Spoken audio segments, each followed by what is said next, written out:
Hello guys, good morning. Kain po tayo. Ito po breakfast ngayon. Wala akong rice. Wala akong rice niyan. Bale, meron po tayong itlog. Itlog na maalat. Yung itlog na pula. Itlog na pula. Meron tayong kamatis, lettuce, okra, tsaka talong. Tsaka itlog na yung itlog na normal. Ayan.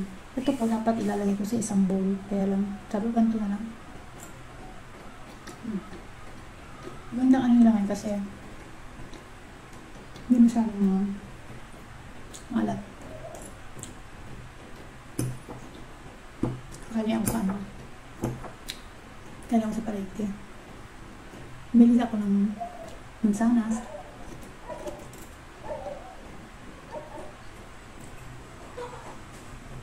Tsaka mga gulay dahil tumatalong lettuce. Itong lettuce hydroponics.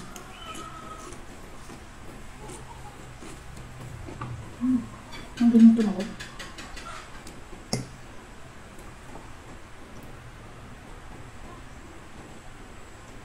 Baba ng timbang ko.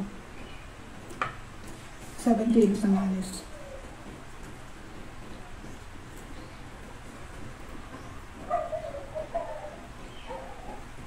Lettuce ito, ang hydroponics. Yung nabili ko kasi parang sa tingin ko, wala siyang fertilizer.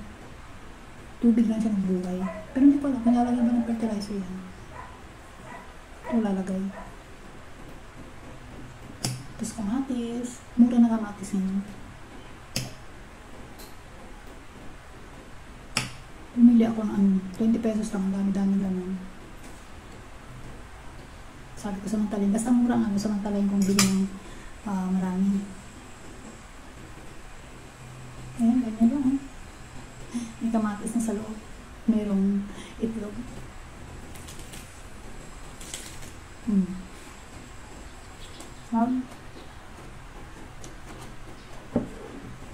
Meron ako ng black coffee.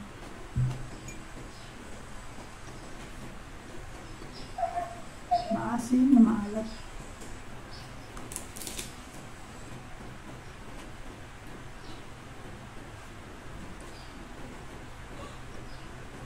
Magdaan ko.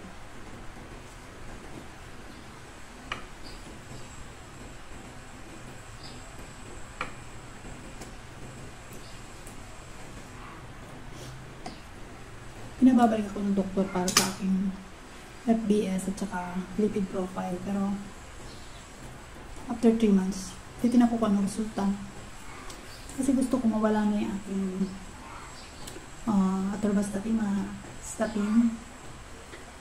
Kaya pinipili kong makapag-diet ng maayos, healthy, para pagbalik ko sa doktor, baka sabihin niya pwedeng hindi na or pwedeng bawasan. Kasi 40 po yung MT ng aking atorvastatin. Bali 40 siya. Malay mo, baka pwedeng gawin 20 or pwedeng alisin. Depende na po yun sa doktor kung ano sasabihin niya. Kaya gusto kong healthy diet yung gagawin ko. Kaya nang wala akong kanin. Ito lang. Sa tanghalian naman, meron akong mga karne, manok, yan, isda. Pero sa gabi, pag nagmimirinda ako, hindi na ako kumakain sa gabi.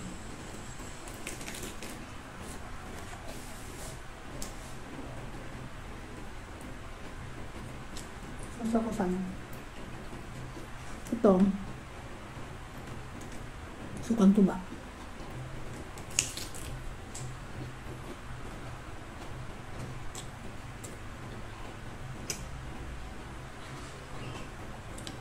Hindi ko nakakain ka lang.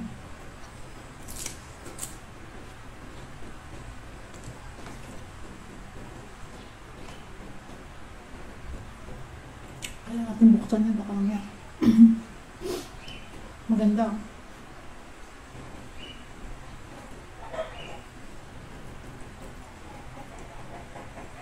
Maganda itong talong.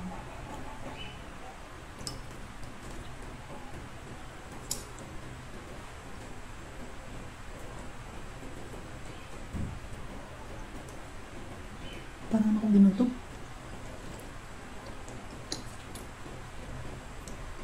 May magluluto ako ng manok.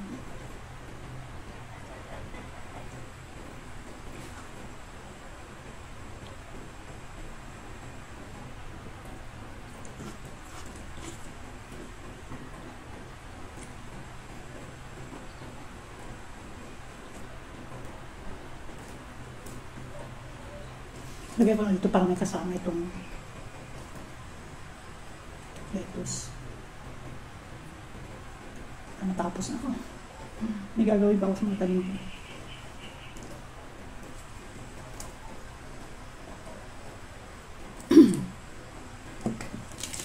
Ulog. Kamatis.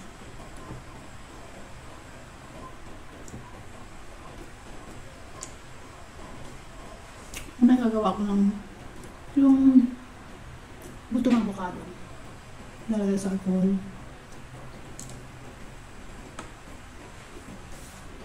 Maganda pampahid daw sa mga sakit-sakit. Yan ang magtuhod natin, mga arthritis. Yan.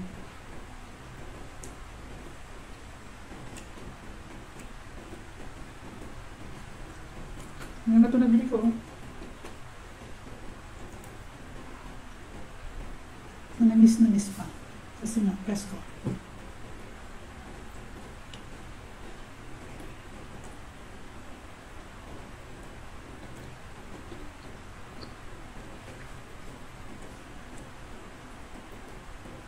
Kahit ang dami na ganitong kainin nyo, pwede mo.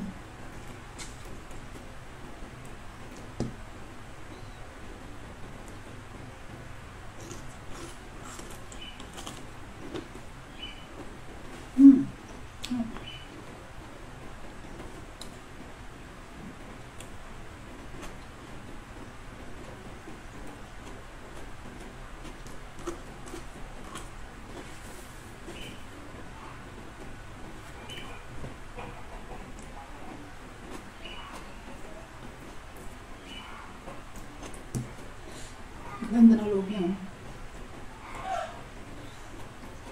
Medyo maanghang natin. Suka ito ba?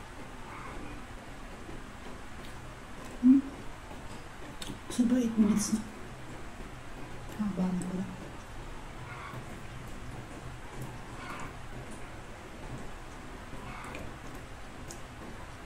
Thank you guys sa inyong panonood sa aking video. Please subscribe para like and share. Thank you.